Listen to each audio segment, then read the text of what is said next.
Hi, I'm Julie Weber of Liberate Ministries, and today's topic is called American Grieve. You know, a while back, my husband and I had the opportunity to visit Israel. We were trying to plant the 2=1 marriage ministries that we were involved in at the time.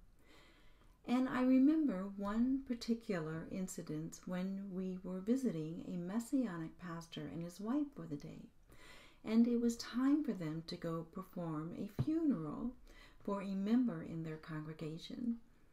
So here we are in Israel, observing from the outskirts of the cemetery's fenced-in graveyard a Jewish funeral. I kept thinking, why are we observing this? I ended up getting a vision to start our ministry while we were there. Upon writing our curriculum, I spent time trying to understand and observing how people grieve. Well, 3 things I observed how people handle their grief. Number 1, Americans do not grieve properly. I kept noticing that people try to keep their emotional health in control by not shedding tears. I have attended funerals where people tend to look great, very pulled together. Number 2, Christians can become disillusioned with him by not grieving properly. The idea of not outwardly showing emotional grief during their time of loss. Both of these statements, I'll see you in heaven, or they're in a better place, could be more detrimental emotionally, almost a form of denying the loss. Being in denial and not grieving properly over time can make you angry with God.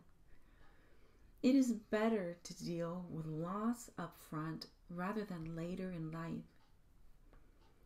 All throughout the Bible, people died horrific, sudden, traumatic deaths, and the Jewish people have a long history of mourning their losses. Number 3, all cultures across the world have their different way of handling death after life. In diverse societies, different attitudes and behaviors around death were formed through religious beliefs, family traditions, economy, education, and the political system. Since Jesus is Jewish, I decided to study his Jewish heritage and understanding loss. While cited from my Lady Liberty workbook on pages 77 and 78, this is my Lady Liberty workbook,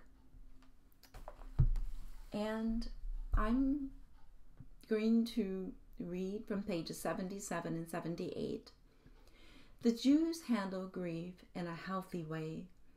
Their customs are designed around expressing, not repressing. Grief. They wail, they tear their clothes, and for the first few days in a Jewish home, they eat a certain way. They dress a certain way. They light a 7-day candle. They cover up their mirrors and decorative objects in their home to concentrate on their loss and less on their looks and vanity. After 7 days, the synagogue brings a meal of recovery. Grieving time is not a time to replace that which is lost. After a period of no less than 30 days and no more than 1 year, the mourning period ends. From that point on, they do not mourn anymore. It is a healthy process. The Jewish community thanks the Lord after the mourning period ends, and in celebration by lighting a candle and thanking God. The Jewish style of mourning shows how a deliberate process of mourning can be healthy. I mourned the loss of my aborted child for 20 years. That was way too long. It's a big job to try to change America's way of handling grief. So what can you do the next time you experience loss? Go to grief support.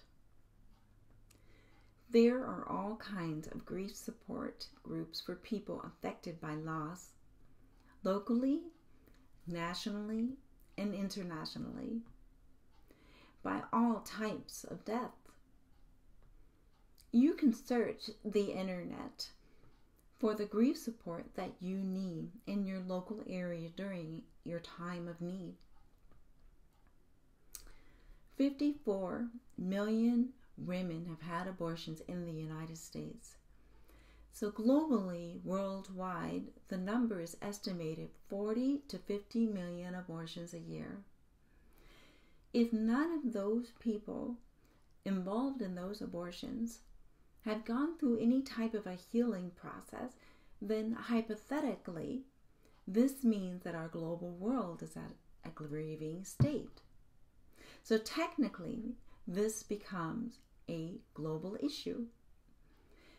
You can find the website information for the statistics attached to this video. So hey, in closing, I want to do a shout out to people who have had an abortion. This message applies to you. I want to encourage you to begin the journey and process this area that needs healing so that you can live life liberated. Well, thanks for watching.